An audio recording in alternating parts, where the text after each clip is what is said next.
Fala, meu querido Alpartano! Fala, minha querida Alpartana! Meus tchutchucos! Minhas tchutchucas! Meu caríssimo concurseiro, minha caríssima concurseira!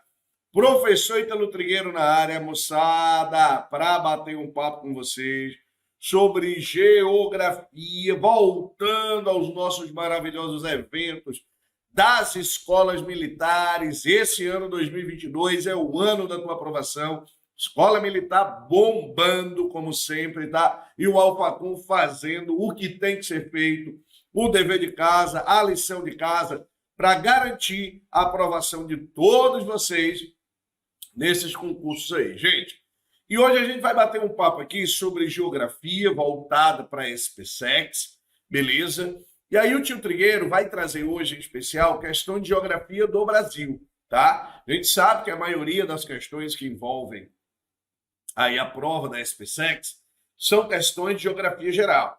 Mas a gente tem um longo edital de geografia do Brasil, sendo contemplado também, a geografia do Brasil também é contemplada no edital da SPSEX. E aqui, meninada, a gente amarra todo o conteúdo, tá? Aqui não tem esse negócio de dar aula só de geografia do Brasil ou só de geografia. Não é, meu pai? Só de geografia geral. Não, aqui a gente vai dar aula de tudo, beleza? É de tudo. E hoje, em especial, eu trouxe algumas questões, tá? Para a gente resolver sobre questões de geografia do Brasil. Dos mais variados temas possíveis, tá, gente? Não tem negócio de alisado aqui. A gente vai resolver de tudo. É geografia do Brasil, clima, relevo, vegetação, hidrografia, população, domínios morfoclimáticos, tem tudo que você precisa para garantir a sua aprovação. Perfeito? Maravilha? Show de bola? Vamos embora bater um papo com vocês aqui numa primeira questão sobre algo que é muito recorrente em provas, tá? Questões que envolvem, por exemplo, a nossa dinâmica climática, aos climas que atuam no território brasileiro. E aí, quando você der uma olhadinha, tá, para a questão que envolve os climas do território brasileiro, eu vou te dar uma super dica. Sempre que encontrar lá na tua prova questões de clima, lembrem-se das nossas massas de ar, beleza? Massas de ar que atuam no Brasil. Nós temos 5 massas de ar que atuam no Brasil. A MSC, a massa equatorial continental, a MEA, a massa equatorial atlântica, a MTA, a massa tropical atlântica. Essas 3 massas de ar, tá? Essas 3 massas de ar são massas de ar que nós dizemos que são quentes e úmidas, beleza? Quentes e úmidas. Eu tenho ainda uma massa que é a famosa MTC, massa tropical continental. Essa massa de ar, ela é quente e seca, beleza? Quente e seca. E eu tenho ainda a famosa MPA, a massa polar atlântica. Essa é uma massa de ar, a única do Brasil, fria e alternadamente úmida e seca. Beleza? Onde é que elas atuariam aqui no mapa, professor? MPA aqui, ó. Ela se forma no deserto da Patagônia, mas ela entra no Brasil, ó, e ela chega a atuar até aqui, ó, na Amazônia Ocidental. Ela provoca, inclusive, um fenômeno que é muito recorrente em provas, que é o fenômeno da friagem. Beleza? Fenômeno da friagem. Eu tenho aqui no litoral a MTA, massa tropical atlântica. Eu tenho aqui em cima, ó, próximo do Nordeste, a MEA, massa equatorial atlântica. Nós temos aqui no centro da Amazônia a MSC, massa equatorial continental, e aqui no Paraguai a MTC, né? A massa tropical continental. Beleza? Meninada, por que eu trouxe para vocês as massas de ar que atuam no Brasil? Porque as massas de ar determinam os climas do território brasileiro. Perfeito? Lembrem-se sempre disso. Massa de ar determina o clima. As massas são elementos climáticos. Perfeito? Essas massas em questão que nós colocamos, MSC, MEA, MTC, MTA, MPA, atuam no território brasileiro. Tem algum sistema atmosférico de grande ordem, de grande escala, que atue no território brasileiro, professor, e que possa ser lembrado numa prova? Tem. Anotem, por gentileza, esse sistema atmosférico. Qual é, Trigueiro? É a famosa ZCIT. ZCIT. Apareceu na prova ZCIT. Zona de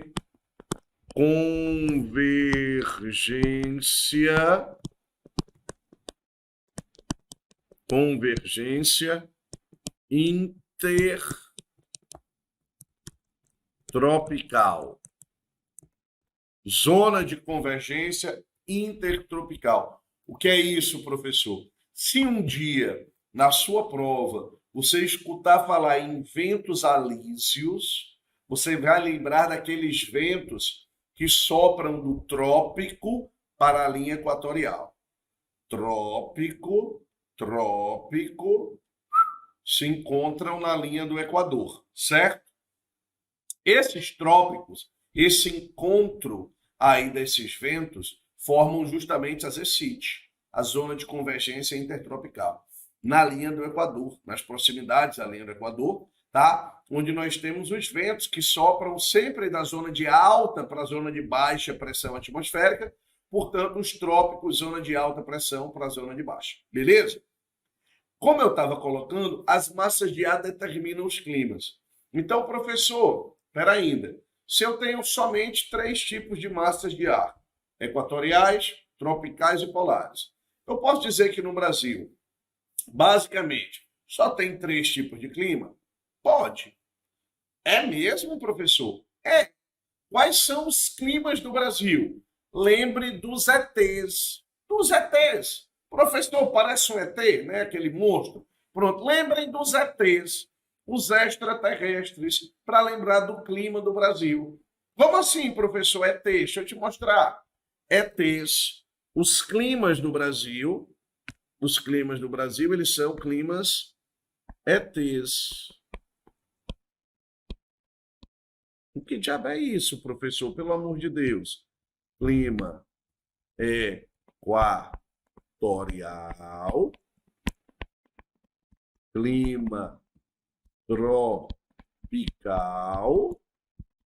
e clima subtropical. Perfeito? Você entende que não é nada do outro mundo falar de clima? Não, mas lembra dos ETs de outro mundo, beleza?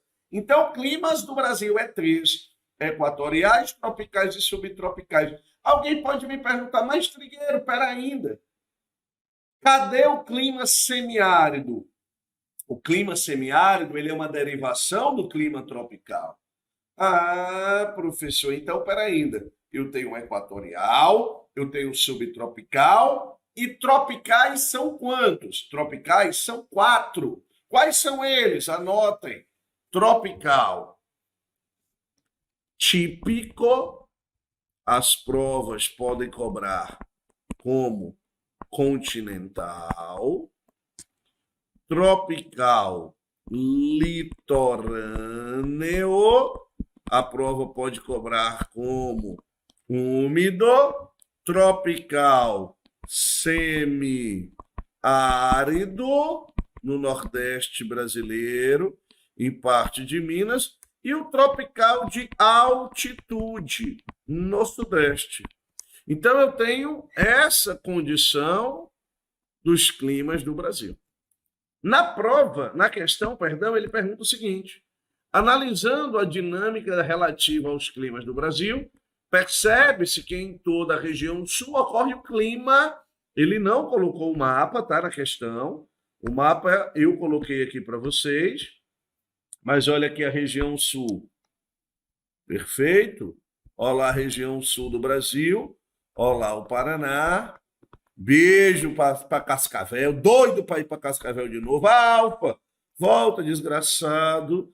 Volta, Alfa, que perdeu a facada. Olha o sul do Brasil, tá? Qual é o clima que predomina no sul, professor? Pô, claro que é o clima que está abaixo do trópico.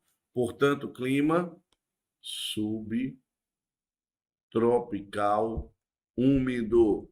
Beleza, moçada? Clima subtropical úmido. Item B de bucéfalo. Bucéfalo, aquele cavalo forte, né? De Napoleão. Beleza? Questão de clima, uma questão tranquila, sem nenhuma graça, sem muitas exigências. Fomos direto ao ponto. Tá? Clima é isso.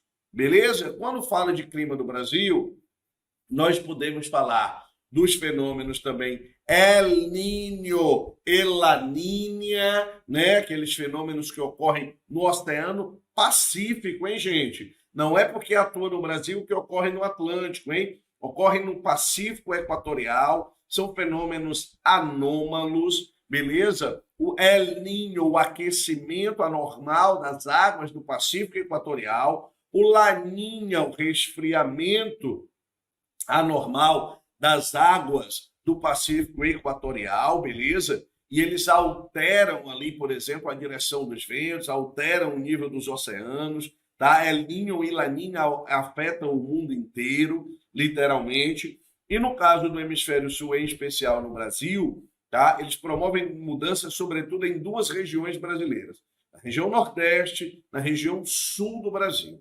Quando eu tenho El Niño, o menino, nós temos maior estiagem no Nordeste. Já é comum, mas ela se potencializa, ela se agrava. Quando tem El Niño no sul do Brasil, nós temos muitas cheias, muitas enxurradas, muita chuva, tchê, barbaridade. Quando tem La Niña, a menina, a coisa muda. No Nordeste, nós temos maior volume de chuva, enquanto na região sul nós vamos ter aí, tá, uma estiagem mais braba, afetando inclusive as lavouras do sul do Brasil. Beleza? Tranquilidade? Show de bola? Maravilha. Galera, vamos para a segunda questão. Questão que vai trazer para a gente aqui, né, uma região chamada região Nordeste do Brasil. Está aí esse Nordeste.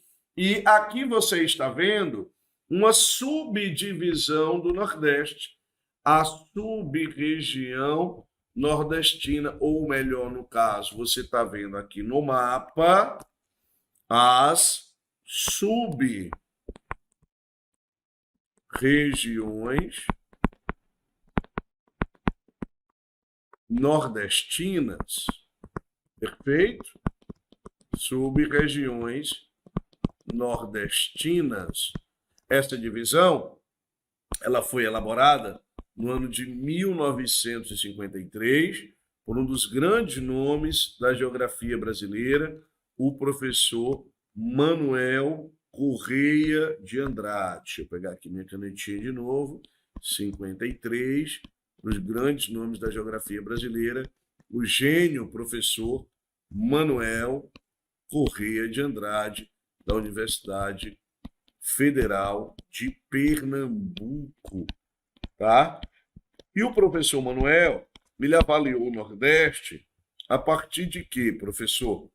Não apenas do quadro climático, mas avalia a partir da perspectiva climática, a partir da perspectiva humana, quadro demográfico, e avalia a partir de uma perspectiva econômica. histórica. Ele avalia aí, tá, professor Manuel Corrêa, pelo menos 4 pontos que são muito importantes. Cuidado para não fazer confusão entre a divisão proposta pelo professor Manuel Corrêa de Andrade para o Nordeste brasileiro e a divisão proposta pelo professor Pedro Pinchas Geiger, tá? Do Instituto Brasileiro de Geografia e Estatística de 1967, que divide o Brasil em 3 complexos geoeconômicos: Amazônia, Nordeste, Centro-Sul. Então, cuidado para não fazer essa confusão, beleza? A imagem que a gente tem do Nordeste brasileiro, assim como de outras regiões, né, foram criados ao longo da história estereótipos sobre o que é o Nordeste, sobre o que é o Sul do Brasil, sobre o que é a Amazônia, o Norte do país. Nós temos estereótipos. Eu brinco sempre dizendo que a imagem inicial do Nordeste é o quê, professor? Seca. Que a imagem inicial do Norte é mato, é floresta. Que a imagem inicial, por exemplo, da região Sudeste é poluição. Que a imagem do Centro-Oeste é boi. E que a imagem do Sul é barbaridade, tchê, né? É você, gaúcho, tá? Ou seja, tem estereótipos que são construídos. Óbvio, nenhuma das regiões brasileiras vai ser uma região homogênea, turma. Nenhuma das regiões brasileiras será homogênea.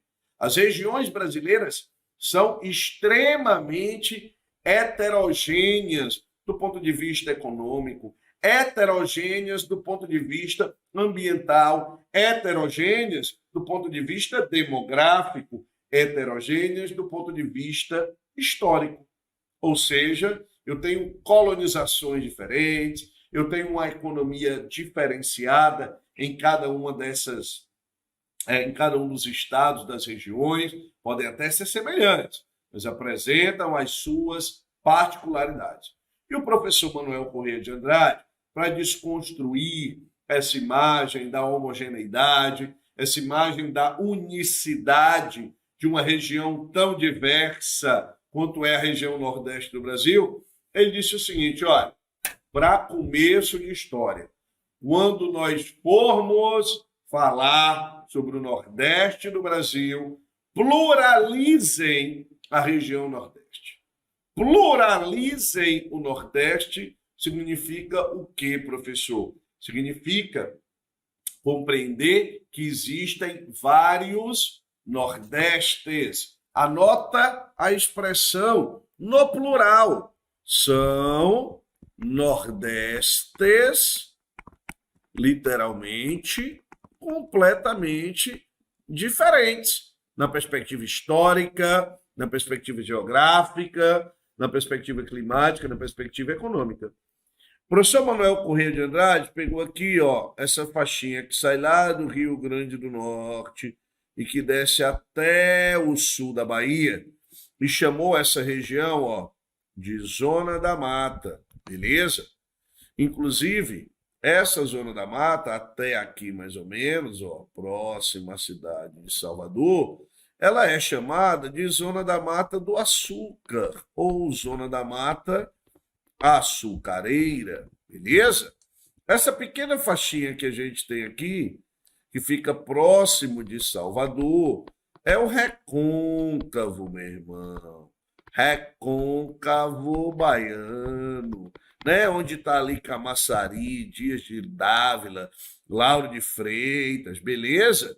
E essa parte que se estende até o sul da Bahia, maior litoral do Brasil, é o sul da Bahia, ou para muitos, zona cacaueira, Ilhéus, Itabuna, Lentes de Jorge Amado. Só na Zona da Mata, eu tenho 3 zonas da matas, o que dirá no Nordeste inteiro. Então, há uma subdivisão do Nordeste em áreas que têm características, que têm traços, que têm peculiaridades, tá? Que as diferem de outras regiões, beleza? Então, eu tenho isso como uma realidade quando a gente fala, por exemplo, do Nordeste brasileiro. Só na zona da mata aí eu tenho, pelo menos, galera, né? Três regiões, e só no Nordeste, 4 sub-regiões. Beleza? Entrando um pouco mais no Nordeste, você vai perceber que o professor Manuel Correia de Andrade trouxe para a gente uma faixa pequenininha, né? Que é a menor faixa que nós temos aqui, olha. Essa é uma zona transitória, tudo bem. Se você escutar, por exemplo, a expressão faixa transicional, você está falando, tá aqui, ó, do agreste, o agreste nordestino. É uma área de transição entre a zona da mata e quem, professor? Olha aqui esse danado, ó. Ó o gigante sertão. Eita, sertãozão de meu Deus. O sertão, gente, ele ocupa 50% do Nordeste, 50% do Nordeste e 9% do Brasil. Olha lá, 9% do Brasil. Trigueiro, esse é o Nordeste mais característico, né? Essa é a imagem principal que nós temos de Nordeste. É um Nordeste semiárido, é um Nordeste sertanejo, correto? Perfeito. Esse é o Nordeste da seca, esse é o Nordeste da caatinga, esse é o Nordeste da vegetação semiárida, né? Esse é o Nordeste semidesértico. Esse, é o maior traço, é a maior imagem socialmente construída do que é um sertão. Eu quero que vocês pontuem aí um problema que ocorre nesse semiárido, e bateu aqui a doida agora, vai que a prova cobra, é um fenômeno muito comum de ser cobrado, um problema ambiental, que é a desertificação, tá, gente? Desertificação, beleza? Lembrar que a desertificação ela é um fenômeno antrópico. O que isso significa, professor? O que é que significa ser um fenômeno antrópico? Ser um fenômeno antrópico significa, na realidade, que é promovido pela ação humana, beleza? A desertificação ela é um fenômeno que tem causas muito claras, desmatamento, as queimadas, uso de agrotóxicos, tudo isso é traço, tudo bem, do processo de desertificação, causa da desertificação. E quais são as consequências, professor, dessa desertificação? Aí você vai encontrar, por exemplo, um aumento do êxodo rural, tá? Você tem um aumento desse êxodo, por quê? Porque a produtividade dos solos diminui. Você vai entender que essa diminuição da produtividade está diretamente associada à perda de biodiversidade, à perda de propriedades químicas dos solos, tá? Então, nós temos esses traços como sendo traços marcantes, muito fortes, do processo de desertificação que ocorre no semiárido nordestino. Ceará tem lá a cidade de Irauçuba, lá no Piauí, Gil Boés, o ponto mais desertificado do Brasil. Lá na Paraíba, uma cidade chamada Cabaceiras, lá no Rio Grande do Norte, Seridó. Então, nós temos vários pontos. Lá em Pernambuco, o Cabrobó, tá? Como ponto de desertificação. Beleza? E eu tenho ainda um extremo oeste do Nordeste, lá já próximo da Amazônia, que você está vendo essa área aqui, ó. Essa área aqui, eu inclusive estou dividindo ao meio, certo? Por quê? Se em uma prova você ouvir falar que essa porção aqui, ó, oeste, essa porção oeste aqui, ó, do meio norte, beleza? Deixa eu botar aqui o sertão, só para deixar a minha legenda clara, sertão, beleza? O meio norte, se essa porção extrema aqui, ó, do meio norte, se você ouvir falar, por exemplo, em uma Amazônia, nordestina, Amazônia nordestina, professor. Tem isso mesmo? Tem. Por quê? O Nordeste, como você está vendo, ele tem duas transições. Ele tem o Agreste, que fica entre a zona da mata no litoral e o sertão no interior, e ele tem o meio norte, que fica entre o sertão e a Amazônia. Quando nós vamos a São Luís do Maranhão, um abraço para São Luís, um abraço para todo ludovicense, né? Viva Ludovico, aquele safado, tá? Quando você vai lá em São Luís, capital do reggae brasileiro, você tem lá no centro histórico uma pousada, ó, chuchu beleza, chama-se Portais da Amazônia. Ô, rapaz, aí você sai ali do Portais da Amazônia, tem uma radiolazinha de reggae rolando, né? Tem ali, ó, como é, meu pai? Rapaz, tem um restaurantezinho, Cafofo da Tia Dica. Cafofo da Tia Dica. Você vai comer uma piabinha assada, top, piabinha assada com um arroz de cuchá. Eita, chega, eu salivei agora. E ouvi Alcione, ó, né? Não deixa o samba morrer. Eita, Maranhão, velho, para trazer coisa boa. Mas se bem que ele trouxe o sardinha, né? Ou disse. Mas tudo bem, vai lá. Deixa para lá. Ou seja, ali, a pousada, como é o nome da pousada que eu falei? Estava prestando atenção, né? Era no negócio da piaba, não era? Como é o nome da pousada? Portais da Amazônia. Você está entrando na Amazônia brasileira naquele momento. Beleza? Então, ali, gente, nós temos uma outra transição entre o sertão semiárido e o oeste e o leste da Amazônia, no caso, tá? O oeste do Maranhão. Ali você tem só dois estados no meio norte, que é o Piauí, né, e o Maranhão. Beleza? A questão vai perguntar o quê, professor? Vamos dar uma olhadinha. Olha lá. A questão pergunta o seguinte. A sub-região nordestina, que se estende do Rio Grande do Norte até o sul da Bahia, localizada entre o litoral úmido e o semiárido, é chamada de quê? Opa! Olha aí a avaliação que você está fazendo agora, meu filho. Entenda por gentileza, tá? Toda vez que você parar para olhar, eita, a questão está me dando rumo. Qual é o rumo que a questão está me dando? Acompanha, tio. Onde é que está essa sub-região? Está localizada entre o litoral e o semiárido.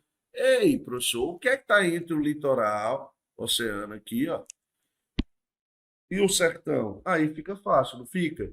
Entre a zona da mata e o sertão está quem, professor? Olha aqui, o agreste. Até pela legenda, a gente conseguiria fazer essa questão. Item correto, item C de casa. Beleza? Item C de casa. Maravilha? Galera, duas questões, dois assuntos completamente diferentes, mas para a geografia do Brasil, super relevantes. Assuntos super importantes sobre essa geografia do Brasil, que aí está posta para você. Maravilha? Tranquilidade? Vamos aqui resolver mais uma questão. Questão agora, que vai tratar de quê, professor? Que vai tratar, mais uma vez, de clima, certo? E agora vai trazer à tona as massas de ar do Brasil. Beleza? Então, vem aqui na questão. Olha lá. A questão diz o seguinte. O clima que se estende pela faixa litorânea do Nordeste ao Sudeste, com grande influência da massa tropical atlântica, apresentando alta pluviosidade e elevadas médias térmicas, trata-se de que clima? A questão está me dando algumas dicas, tá? Você já vai entender que o clima ele está onde? No litoral. Perfeito? Está no clima, está no litoral. Começa no Nordeste e vai até o Sudeste. Eu quero que você anote aí, tá, a seguinte expressão. Zona mata. Zona da mata. Espera ainda, Trigueiro. Existe zona da mata no Nordeste. Eu acabei de ver na questão anterior. Não tem? Tem. Essa que começa, né? Justamente no Rio Grande do Norte e vai até a Bahia. Beleza? Tem zona da mata aí. Mas espera ainda, professor. Me tira uma dúvida. Tem zona da mata no sudeste do Brasil? Tem zona da mata no sudeste? Tem. Você já deve ter ouvido falar da zona da mata mineira. Ah, professor, verdade. Da zona da mata paulista. Tem zona da mata no Rio. Tem zona da mata onde? Tem zona da mata no Espírito Santo. Professor, se eu não estou ficando maluco, quando eu falo de zona da mata, eu estou me referindo a quê? Você está se referindo a uma área de predomínio de um tipo de vegetação, que é a nossa famosa Mata Atlântica. Não é isso, Trigueiro? É exatamente isso. E o que é, professor, que eu tenho que destacar aí? Meu filho, nessa zona da mata, você tem a Mata Atlântica. E a Mata Atlântica, ela é uma floresta. Olha as dicas, olha. Ela é uma floresta tropical. Opa! Era ainda. A Mata Atlântica é uma floresta tropical. Beleza? Tudo que é, meu filho, tropical, tudo que é tropical é quente. Tudo que é tropical é quente. Tudo que é tropical pode ser úmido, mas nós temos tropical seco também, correto? Como é o caso do semiárido nordestino. É quente e é seco. Maravilha? Mas aí tu tem que lembrar do seguinte, querido aluno e querida aluna. Ele me deu uma outra dica. Tá aqui a dica. Ele me deu uma dica, ó. Tá onde, professor? Tá no litoral. E aí, meu filho, se tá no litoral, tá litorando, né? Porque é isso, rapaz. Se tá no litoral, é úmido. Se está no litoral, está perto do mar, tem aquela brisa gostosa, tem aquele banho de mar, no caso de oceano. Ninguém toma banho de praia aqui, pelo amor de Deus. Porque tomar banho de praia é ficar rolando na areia. Então você já viu que eu tenho uma floresta tropical.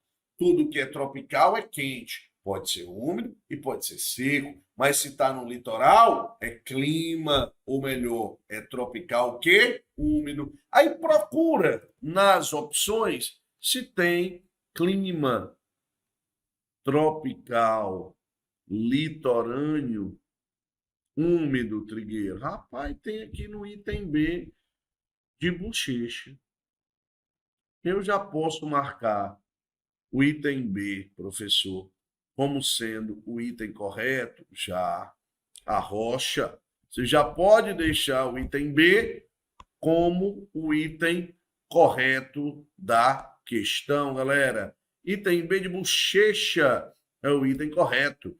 Beleza? Por quê, professor? Galera, não pode ser subtropical, porque subtropical está abaixo do trópico, tá? Então seria sul e sudeste.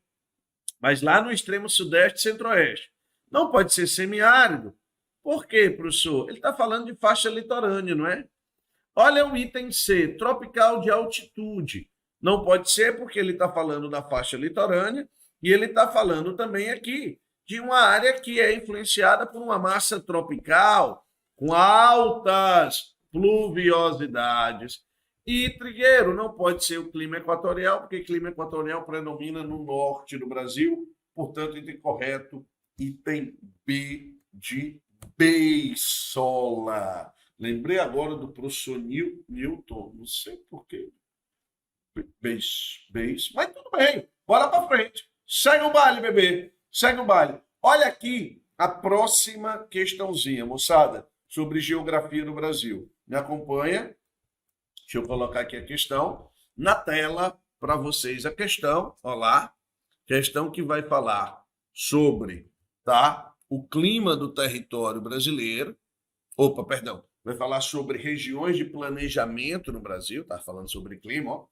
Aí agora deu errado, tá? E essa questão vai trazer o seguinte, olha lá.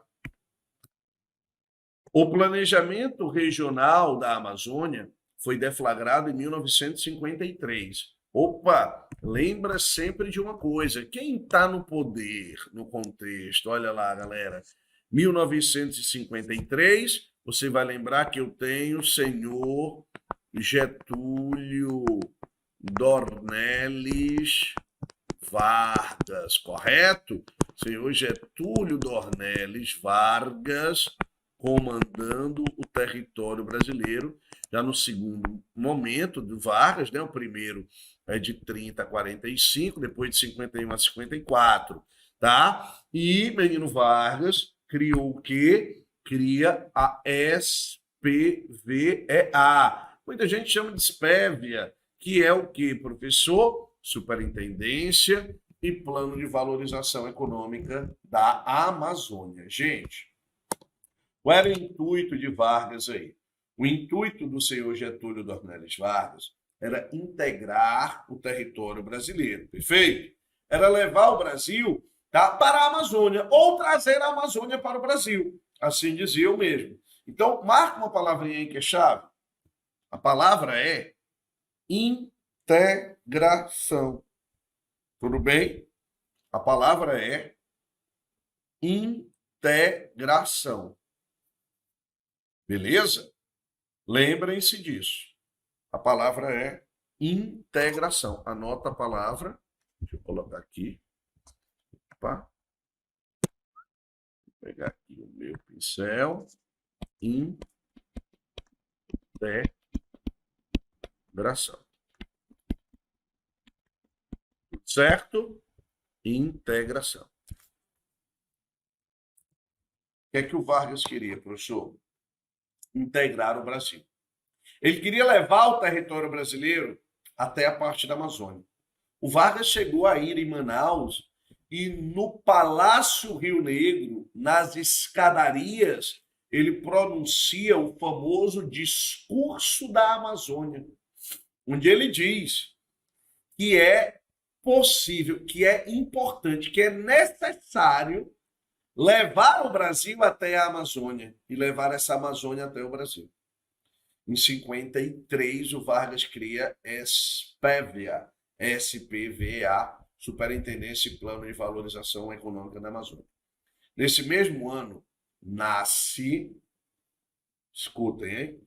Nesse mesmo ano, nasce o que nós chamamos de Amazônia Brasileira. Professor, eu já vi que a Amazônia Brasileira e a Amazônia Legal é a mesma coisa.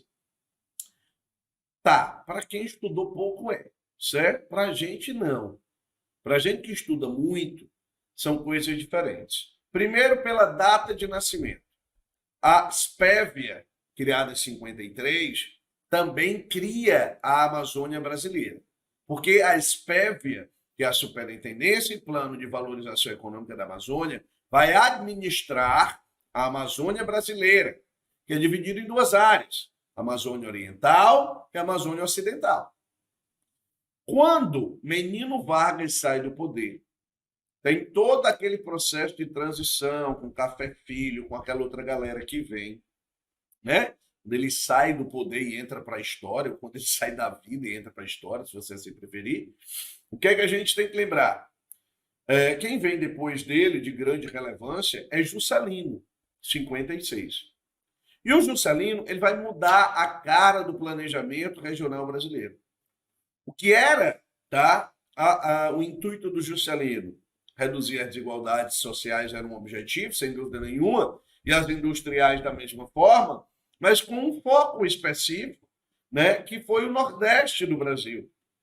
E ali nasce, no governo Juscelino, em 1959, Superintendência de Desenvolvimento do Nordeste, a SUDENE. E o que é que aconteceu com o orçamento da Espévia? Foi por água abaixo, professor. Despencou. Então não dava para a gente integrar o Brasil naquela época. Tá? Era difícil você integrar o território brasileiro naquela época. Em 59, tá? O Juscelino cria a SUDENE, capitaneada pelas ideias de Celso Furtado, tá? E na década de 60 funda Brasília. Ou seja, ele vai dar uma ênfase também a quem? Ao centro-oeste. E ao norte? Deixa o norte lá parado. Quando é que o norte do Brasil, Trigueiro, vai voltar a ser uma área de interesse nacional? Olha a palavra, interesse nacional. Quando é que o norte do Brasil vai voltar a ser uma preocupação dos governos brasileiros? A partir da década de 60. Governo militar, 1964 até 1985. E a partir da década de 60, sob a tutela de um grande nome da história militar brasileira, tá? O general Golbery Couto e Silva, vários planos de integração e de eixos rodoviários são criados em direção à Amazônia. Golbery Couto e Silva, um grande estrategista do regime civil militar brasileiro. Um dos personagens mais importantes da integração do território brasileiro, tá? E a Amazônia volta a ter importância, aproveitando-se das ideias de outrora, de Vargas, e depois de Juscelino. Em 1966, nasce o que nós chamamos de SUDAM, Superintendência do Desenvolvimento da Amazônia. A SUDAM vai substituir a SPEVEA, a SPVEA. Então, olha a dica que eu estou te dando, hein? A SUDAM vai substituir a SPEVEA. E o que era a Amazônia brasileira vai se transformar em Amazônia Legal. Então, professor, a Amazônia brasileira e a Amazônia Legal são, a rigor, coisas diferentes. Perfeito. A Amazônia brasileira tinha a administração da SPEVEA. A Amazônia brasileira foi criada em 53. A Amazônia Legal tem a administração da SUDAM e foi criada em 1966. 13 anos depois, tá, da Superintendência e Plano de Valorização Econômica da Amazônia. Perfeito? Maravilha? Acho que eu tenho, inclusive, aqui 2 mapinhas que eu quero mostrar para vocês a respeito disso. Olha lá. Beleza? 2 mapas não, na realidade um mapa, né, que trata de quê, Trigueiro? Aí você está vendo a divisão do que nós chamamos, né, de Amazônia Oriental, perfeito, e Amazônia Ocidental.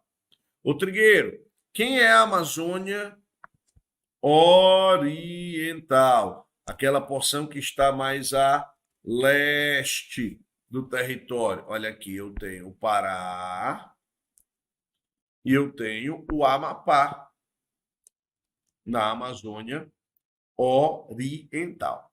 Aquela porção que está mais a oeste do território é o que nós chamamos de Amazônia Ocidental, beleza? E quem é que compõe a Amazônia Ocidental? Olha lá, o Amazonas, o Acre, Rondônia e o estado de Roraima, beleza? E o estado de Roraima. Então, nós temos isso aqui como sendo parte da Amazônia Ocidental. A questão, ela vai perguntar justamente isso. Olha lá. A questão vai perguntar isso. Olha lá, né? O Plano Regional da Amazônia foi deflagrado em 53 com a criação da Superintendência e Plano de Valorização Econômica da Amazônia, SPEVEA, cujo objetivo era coordenar planos federais para a região, dividindo-a em regiões de planejamento oriental e ocidental, com suas respectivas áreas de influência e composição. Assinale a alternativa que apresenta os estados brasileiros que compõem a Amazônia Oriental, beleza? Que compõem a Amazônia Oriental. Deixa eu mostrar o mapa de novo. Opa, professor, espera ainda. Amazônia Oriental é essa que tem quem? Tem o Pará e tem o Amapá, professor. Então, espera ainda. Cadê onde tem Pará? Aqui tem Pará. Beleza. Aonde mais tem Pará? Aqui tem Pará, professor. Pronto. Então, espera aí. Trigueiro, Pará e Mato Grosso do Sul. Mato Grosso não está no norte. Morreu. Morreu B. Morreu C. Professor, mas peraí ainda. Tu não disse que era só o Pará e o Amapá? Na região norte. Na região norte do Brasil. Tudo bem? Nesse caso, ainda por quê, professor? Quando é que a Amazônia Oriental foi criada? 1953, junto com a Espévia. Aí deixa eu te perguntar uma coisa. 1953 no Brasil, professor, já existia, por exemplo, o estado do Tocantins, que pertencia a Goiás? Não. O Tocantins era chamado de Goiás do Norte. E era, professor, era Goiás do Norte. E só foi criado oficialmente em 1988. E passou a integrar essa Amazônia Oriental. E para além do Tocantins, essa porção aqui, ó, que eu falei na questão sobre sub-regiões nordestinas, que é o oeste do Maranhão, também passaram a integrar essa Amazônia, que nós chamamos de Amazônia Oriental. Então, morreu o item E, sobrou para mim o item D, de deu certo, hein, galera? De deu certo. Maranhão, Pará, Amapá e Tocantins hoje compõem a região da Amazônia Oriental. Favor não fazer confusão. Maravilha? Tudo certo? Tudo tranquilo? Show de bola? Chuchu, beleza? Maravilha, moçada. Item D de deu certo. Perfeito? Show de bola. Estou trazendo vários assuntos de geografia do Brasil, tá? São assuntos extremamente relevantes, são assuntos extremamente importantes, tá? São assuntos cobrados em prova, você vai ver questões anteriores aí que trazem justamente essa cobrança. Então, muito cuidado, tá? Muito cuidado com as provas e muito cuidado com a geografia do Brasil, gente. Muita gente deixa a geografia do Brasil no segundo plano e a SPSEC pode não curtir muito isso. Tem questões de geografia da SPSEC de geografia do Brasil, tá? Que cobram conteúdo de geografia do Brasil. Óbvio, a maior parte da prova é o quê, professor? A maior parte da prova é realmente geografia geral. Mas não relega a geografia do Brasil, não. Beleza? Show de bola? Vamos resolver mais uma questão? Questão de número 5, olha aqui agora, que vai falar sobre a hidrografia brasileira. Olha lá, o Brasil, devido à sua dimensão geográfica e suas condições climáticas, possui diversas bacias hidrográficas. Opa! Diversas bacias hidrográficas. Quero que você lembre, tá? De um ano em especial. Qual é o ano, professor? Quero que você lembre do ano de 2003. Beleza? 2003. Por quê, professor? 2003. Em 2003, nasceu, em 2003 foi criado, tá? Um órgão que você vai chamar aí, anota o nome desse órgão, beleza? Anota o nome desse órgão. Você vai chamar aí de quê, professor? Você vai chamar ele de CNRH. Anota aí. CNRH. Opa. Vou pegar aqui meu pincel. CNRH. Trigueiro, quem é o CNRH? Aí você vai encontrar, tá, o que nós chamamos de Conselho Nacional de Recursos Hídricos. Anota isso daí, galera. Conselho Nacional de Recursos Hídricos. E no ano de 2003, esse Conselho Nacional de Recursos Hídricos, ele criou para a gente, ele trouxe para a gente, tá, um conceito. É um conceito que até então não tínhamos no Brasil, ou não trabalhávamos tanto no território brasileiro. Que conceito é esse, Trigueiro? Quero que você anote aí, por gentileza. Tá? Que conceito é esse? É o conceito de regiões hidrográficas.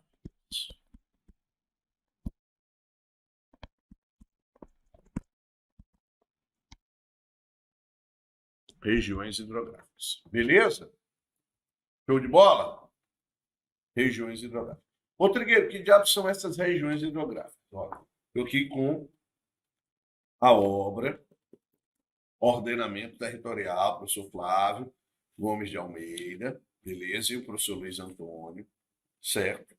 Que eles vão tratar justamente sobre isso aqui, ó, no capítulo 3, na página 85, tá? Onde ele vai tratar justamente de quê? O papel da distribuição e da gestão dos recursos hídricos no ordenamento territorial brasileiro, tá? E eles falam justamente de quê, professor, aqui? Das nossas regiões hidrográficas criadas pelo Conselho Nacional de Recursos Hídricos, né? O texto começa com a frase de nada mais, nada menos do que menino John Fitzgerald Kennedy, John Kennedy, que diz o seguinte: quem for capaz de resolver os problemas da água será merecedor de 2 prêmios Nobel, um pela paz e outro pela ciência. E a questão dos recursos hídricos, ela é realmente muito importante. E tentar organizar os recursos hídricos de maneira adequada, onde nós possamos ter o melhor aproveitamento desses recursos, é fundamental. Nasce ali uma política, tá, de que nós chamamos de reordenamento territorial. A gente vai dar uma nova ordem ao território. Como assim uma nova ordem, professor? Nós vamos fazer com que o território brasileiro seja pensado a partir das regiões hidrográficas. E para isso eu tinha que dividir o Brasil nessas regiões. Então, em 2003, o Conselho Nacional de Recursos Hídricos, que está ligado à ANA, a Agência Nacional das Águas e do Saneamento Básico, que está ligado ao MMA, o mix eu acho, não, que mix é o quê, mas o Ministério do Meio Ambiente, tá? Que está ligado ao Ministério do Meio Ambiente, criou a política de regiões hidrográficas dentro de uma prática chamada de, anota aí, reordenamento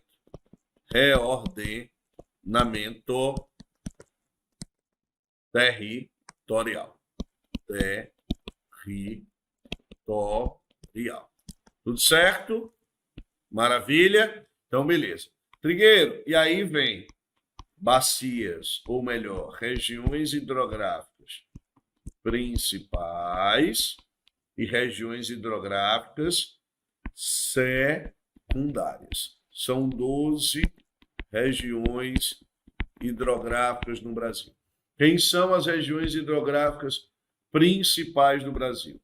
Região hidrográfica amazônica, de muita importância, região hidrográfica do Parnaíba, região hidrográfica do São Francisco, região hidrográfica do Paraná, do Paraguai, do Uruguai, região hidrográfica do aqui Tocantins, Araguaia. Tocantins, Araguaia. Beleza? Essas são as nossas principais regiões hidrográficas. São 7. E eu tenho as bacias secundárias, todas ligadas ao Oceano Atlântico, Atlântico Leste, Atlântico Sudeste, Atlântico Sul, Atlântico Nordeste, Ocidental e Atlântico Nordeste Oriental, formando um total de 5 regiões. Beleza? Então eu tenho aí, né, 12 regiões hidrográficas, certo? 5 principais,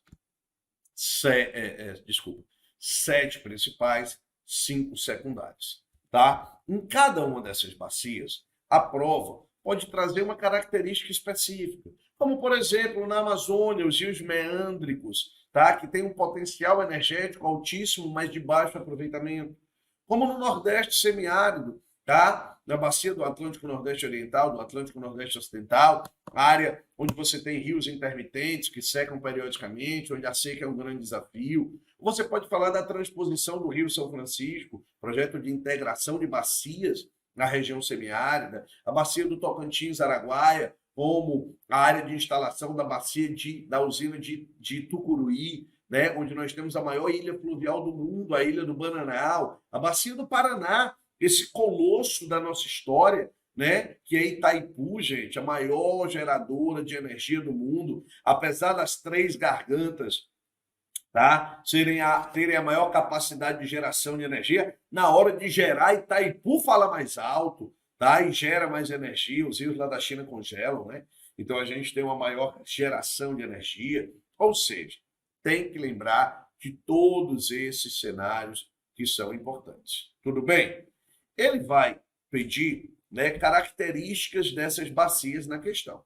Então vamos dar uma olhadinha em todos os itens para saber qual desses itens é o correto. A gente pode, muitas vezes, ir matando a questão, gente, não pelos acertos dela, mas pelo erro. Aprenda a fazer questão, filho. Aprenda a fazer questão. Beleza? Vamos lá. Vamos aqui para o item A. Olha lá. Sobre as características, antes de chegar no item A, né, ele pede, ó, sobre as características dessas bacias, é correto afirmar o quê, professor? Olha o item A. Ele diz assim: a bacia do Rio Amazonas apresenta um regime nival, não é nível, perdão, é nival e pluvial em toda a sua extensão. Nival é aquele regime de chuva, tá? Ou é aquele regime de abastecimento, perdão, oriundo da onde? Do derretimento da neve, tá? Professor, tem isso na Amazônia? Tem, por quê? Porque o Amazonas nasce aonde? Lá na Cordilheira dos Andes, lá no Planalto Vilcanota, tá? Lá no Peru, né? É lá onde nasce o tal do Amazonas, né? Porém, não é, olha essa palavra, em toda a sua extensão. Quando isso aparece, a probabilidade de estar errada é muito grande. Muito grande. Esse é mais um erro. Olha o item B. A bacia do Paraná é a bacia com maior potencial hidroelétrico disponível do país. Disponível. Ih, professor, será que a bacia, tá, do Paraná é a bacia com maior potencial hidroelétrico disponível? Olha o C. Na bacia do Tocantins, Araguaia, localiza-se a hidroelétrica de Belo Monte. Mentira, Belo Monte está na bacia amazônica, tá? Belo Monte está na bacia do Xingu. Beleza? Bacia do Xingu. Olha o item D. A bacia do Parnaíba é a mais importante da região norte. Gente, a bacia do Parnaíba é no Nordeste. E no norte, é claro. A bacia mais importante é a bacia amazônica, beleza? O item é: a bacia do Rio São Francisco nasce na Serra da Canastra e atravessa o sertão semiárido. É navegável entre Pirapora, Minas Gerais, e Juazeiro da Bahia. Professor, e aí? É verdade? O que é que está certo? É o item B ou é o item E de Eva? Galera, cuidado, tá? Porque ele diz assim no item B, olha, a bacia do Rio Paraná é a bacia com maior potencial hidroelétrico disponível no país. Gente, ela não é a bacia com maior potencial hidroelétrico disponível. Ela é a bacia que mais gera energia. Não quer dizer que ela tenha o maior potencial hidroenergético, tá? Na realidade, a bacia que tem o maior potencial hidroenergético e que é mal aproveitada é a bacia amazônica, ou que é pouco aproveitada, vamos assim colocar. Então, professor Trigueiro, qual é o item corretinho dessa questão? Ora, vamos lá, deixa eu te ajudar. Item correto da questão, item é a bacia do Rio São Francisco, nasce lá na Serra da Canastra, que fica em Minas Gerais, atravessa o sertão semiárido, não à toa o Rio São Francisco ele tem um apelido, qual é o apelido dele entre muitos, Trigueiro? Ele é chamado de Nilo brasileiro. O Nilo que atravessa, né, o árido deserto do Saara, tá? O Nilo brasileiro. Tá? E aí ele tem outros nomes, né? Velho Chico, Rio das Carrancas, Rio dos Currais, tá?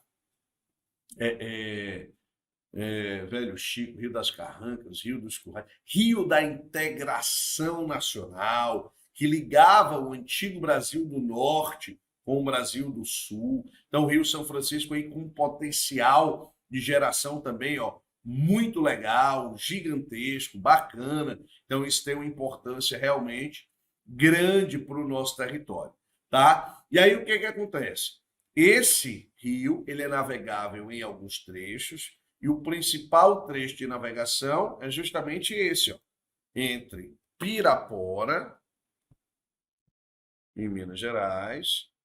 Sou caipira, Pirapora, Nossa Senhora de Aparecida. E Juazeiro, Petrolina, Petrolina, Juazeiro. Todas duas eu acho uma coisa linda. Eu gosto de Juazeiro e adoro Petrolina. Eu gosto de Juazeiro e adoro Petrolina. Eu gosto de Juazeiro e adoro Petrolina. Ainda me lembro do meu tempo de criança, esquisito, era bacana, e o apito do trem, mas achava limpo quando a ponte levantava e o vapor passava no gostoso vai e vem. É o navio passando, é o vapor passando. Então ele é navegável em Juazeiro e Petrolina, e Petrolina, e Juazeiro, e todas duas eu acho uma coisa linda, mas aqui o item é que agora é Petrolina. Vai, babá, ó, item correto. Item meu compadre. Acertamos a questão. Beleza? Gente, mais uma questão, rapidinha, questão que volta aí para as sub-regiões do Nordeste, olha lá, é uma faixa de transição que se constitui de unidade paisagística, nas quais mesclam a vegetação do Nordeste e do Norte, eu falei 2 vezes sobre isso, o texto se refere à famosa Mata dos Cocais, tá? Justamente aonde, professor, na região do meio norte, lá no Maranhão, beleza? Aproveitando aí o ritmo de São João que se aproxima, aproveitando aí a cantoria já né? Tem lá uma musiquinha lá no Maranhão, rapaz, nesse Maranhãozão, né? De Alcione, nesse Maranhão lindo, de Zé Cabaleiro, tá? Que diz o quê, professor? Que diz que no Maranhão, baba sua bunda, baba sua bunda, baba sua bunda. No Maranhão, baba sua bunda, baba sua bunda. Professor, para ainda, rapaz, vamos parar com esse negócio aqui, é concurso militar, o negócio aqui é sério. Tem negócio de putaria aqui não, de esculhambação de negócio de funk não, isso é funk, isso é funk, funk. Que funk o quê, fuleiragem? Presta atenção. No Maranhão, baba sua bunda, baba sua bunda, baba sua bunda. Babaçu abunda de abundante. Ah, professor, que susto! Eu pensei que era negócio de funk, é não. Babaçu é uma das espécies características da famosa mata dos cocais da galera. Então fique preocupado não, que é sério o negócio, rapaz. Compromissado com a educação. No Maranhão, babaçu a bunda, babaçu a bunda. Vamos à próxima questão, professor. Simbora! Galera, questão de número 7 vai dizer o seguinte: nas últimas décadas, o Brasil vem passando por significativas mudanças estruturais em sua composição demográfica. Sobre esse assunto, assinale a alternativa correta. Ele está falando sobre a população brasileira, sobre a população do Brasil. Tudo bem? Sobre a população brasileira. E aí eu quero que você anote, tome nota de algumas características importantíssimas da população brasileira. População brasileira é de maioria masculina ou feminina, professor? Tem mais homem, tem mais mulher no Brasil? Graças a Deus tem mais mulher. Graças a Deus tem mais mulher. Por quê? Porque o homem só faz merda. O homem só faz bosta. Graças a Deus tem mais mulher no Brasil. Certo? O que mais? Por que as mulheres estão maioria? Mulher vive mais. Mulher faz menos merda. Mulher se envolve menos com alcoolismo. Mulher se envolve menos com drogas. Mulher se envolve menos em acidente automobilístico. Mulher se envolve menos em negócio de chifre. Chifre mata. Confusão medonha.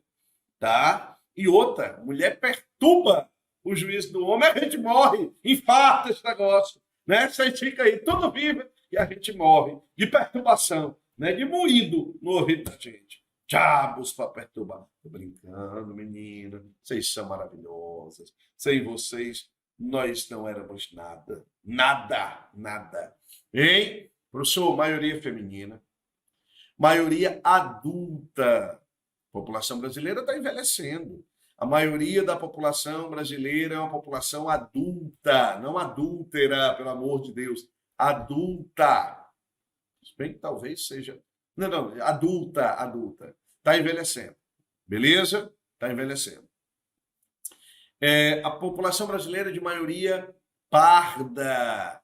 Maioria parda. Até o censo de 2010, ela era de maioria branca. Né? Desculpa, até o censo de 2000.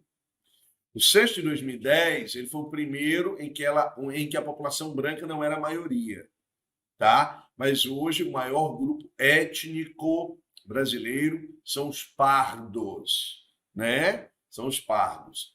Então nós temos aí uma população de maioria feminina, de maioria adulta, de maioria etnicamente falando parda, beleza? Que compõe o nosso quadro da população. As taxas de natalidade, hoje somos 215 milhões praticamente de habitantes no Brasil, certo? As taxas de natalidade no Brasil estão caindo, as taxas de fecundidade no Brasil estão caindo, as taxas de mortalidade no Brasil vinham caindo. Por certo que a Covid, que a pandemia, né, que o coronavírus, tá? Ele interferiu de maneira direta no nosso dia a dia. Tá? Então, ele alterou parte da nossa expectativa de vida, taxa de mortalidade, taxa de natalidade, ele alterou tudo isso. Mas no ciclo normal da coisa, taxa de natalidade diminuindo, taxa de fecundidade diminuindo, taxa de mortalidade diminuindo, sem pandemia, tudo bem? Nos ciclos normais. diminuindo e a expectativa de vida aumentando. A expectativa de vida vinha aumentando. Com a pandemia ela diminuiu, é claro, óbvio, mas vem aumentando. Então nós temos esse cenário, né, como sendo o cenário base para você entender o que está acontecendo com a população brasileira. Tudo bem? Vamos ver aqui os itens. Me acompanha? O item A diz assim, olha lá. O envelhecimento... Opa, deixa eu pegar aqui o meu pincel. Marca texto. O envelhecimento da população brasileira se mantém em níveis baixíssimos, segundo a tendência mundial. Será, professor, que a população está envelhecendo em níveis baixíssimos? Mentira. Mentira, hein? Olha o item B. A taxa de fecundidade, que indica o número de nascidos vivos, tem apresentado expressivo aumento neste século. Gente, taxa de fecundidade, na realidade, é o número de filhos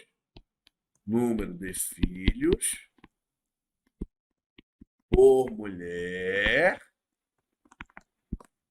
em idade reprodutiva. Beleza? Em idade reprodutiva. Então, lembre-se disso.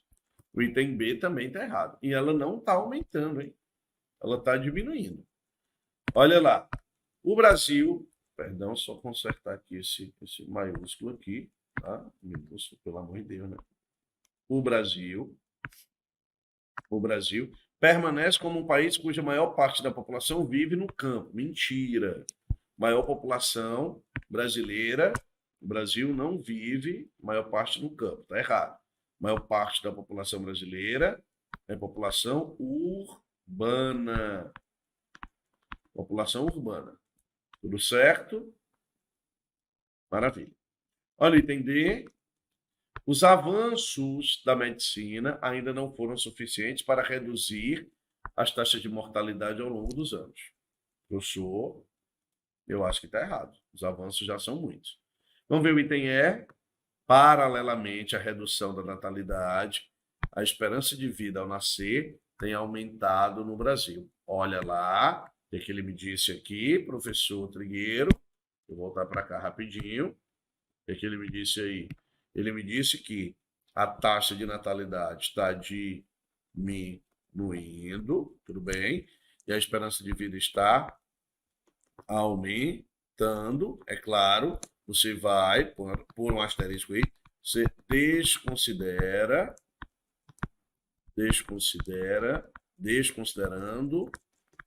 o período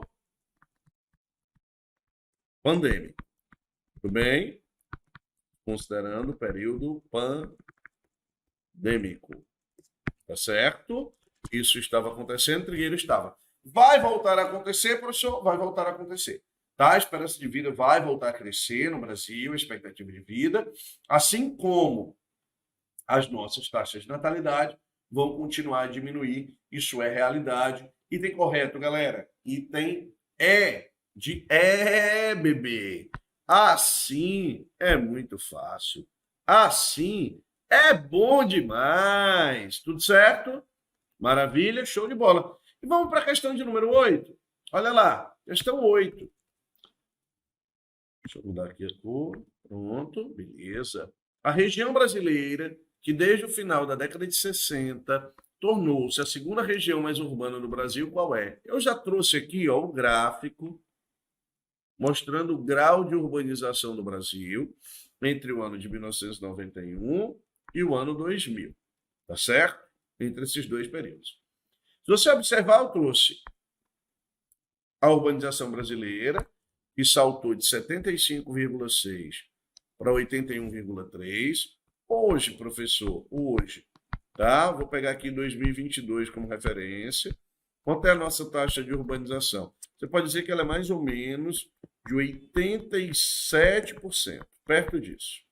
87% da população brasileira vive em zonas urbanas, tá certo? Maravilha? Show de bola, galera. Mas ele me deu região por região. Olha lá, norte, nordeste, sudeste, sul e região centro-oeste. E aí ele pede para a gente avaliar qual é a segunda mais urbana do país. Olha lá o norte, tinha 59,1, saltou para 69,1. O nordeste tinha 60, foi para 69,1. O sudeste tinha 88, saltou para 90,5. O sul, de 74,1, saltou para 80,9. E o centro-oeste, que surpreende muita gente, de 81,3% para 86,7%. Portanto, o centro-oeste é a segunda região mais urbana do Brasil. Sempre lembre, tá? Né? De quê, professor? S, E, C, S, N, N, E. Certo? Como assim, professor? Se lembre que o centro-oeste supera, tá? O nordeste, o norte, o nordeste e o sul. Só está atrás do sudeste. Se lembre que o centro-oeste supera o sul, o norte e o nordeste. Em relação a quê? Em relação à urbanização. É a segunda área mais urbana do Brasil, está atrás só do sudeste, e o item correto da questão, meu povo, é o item C de sucesso. Maravilha, gente! Beleza? Resolvemos aí 8 questões de geografia do Brasil, tá? Assuntos variados, urbanização, população, hidrografia, clima, sub-regiões nordestinas, integração regional. Fomos na Amazônia, batemos um papo sobre a realidade das questões que envolvem aí a prova da SPSEC, tá? A gente lembra sempre, a SPSEC tem uma cobrança muito forte de geografia geral. Cobra-se, sem dúvida nenhuma, né, mais questões de geografia geral e, principalmente, a parte de geografia humana. Cobra-se, principalmente ali, os conflitos, a demografia, cobra-se urbanização, questões que envolvem o nível de desenvolvimento dos países, tá? Quando a gente passa para o Brasil, tem cobrança do quadro físico, tem cobrança do quadro social, do quadro humano, do quadro, por exemplo, demográfico. Então, ficam essas dicas para vocês. Sempre que lembrar da prova de SPSEC, não deixem a geografia do Brasil para um segundo plano. Não deixem, beleza? Tranquilidade? Meninada, quem passa num concurso é o quê, professor? É quem fica na fila.